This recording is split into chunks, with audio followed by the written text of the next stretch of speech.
2026 সালের প্রথম দিনে সারা দেশের সাথে জয়পুরহাটের 5 বিবি আয়মা রাসুলপুর কোরিয়া বালিকা উচ্চ বিদ্যালয়ে বই উৎসব অনুষ্ঠিত হয়েছে। বিস্তারিত থাকছে সহকর্মী আব্দুল কাইমের প্রতিবেদনে। বৃহস্পতিবার সকালে বিদ্যালয় প্রাঙ্গণে ষষ্ঠ থেকে নবম শ্রেণীর ছাত্রীদের মাঝে বছরের শুরুতে নতুন বই বিতরণের মাধ্যমে বই উৎসব অনুষ্ঠিত হয়। কোরিয়া বালিকা উচ্চ বিদ্যালয়ের দাতা সদস্য সিআইসি আব্দুল বারীর সভাপতিত্বে বই বিতরণ অনুষ্ঠানে প্রধান অতিথি হিসেবে উপস্থিত থেকে বই বিতরণের শুভ উদ্বোধন করেন 5 বিবির ঐতিহ্যবাহী প্রেস ক্লাবের সাধারণ সম্পাদক ও সমাজসেবক সজল কুমার দাস।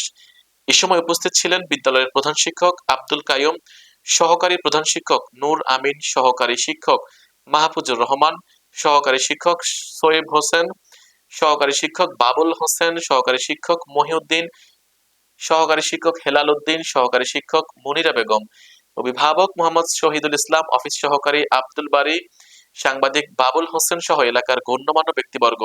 অনুষ্ঠানটি সঞ্চালনা করেন সহকারী শিক্ষক মতিউর রহমান। আজকে আমাদের স্কুলে 1 জানুয়ারি বই উৎসব পালিত হচ্ছে।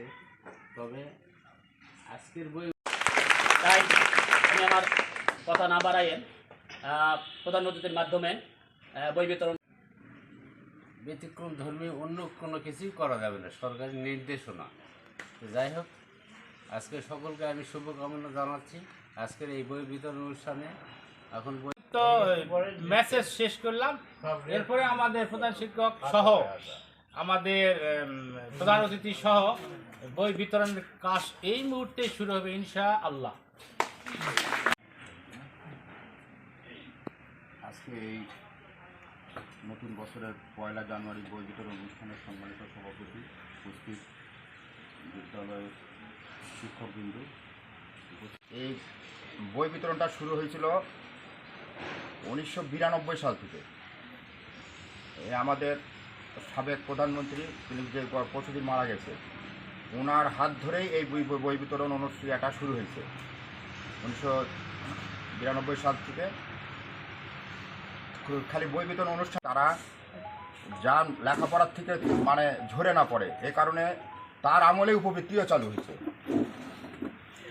এটা হয়তো অনেকে জানা নাই, এটা উপবৃত্তি তার হাতে চালু হয়েছে। প্রথমে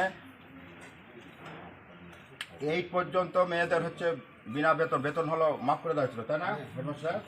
তারপরে পরে এটা ডিগ্রি পর্যন্ত হয়েছে। এবং এই বই বিতরণ প্রথমে হচ্ছে এদিকে দেখো বাবা, এদিকে দেখো।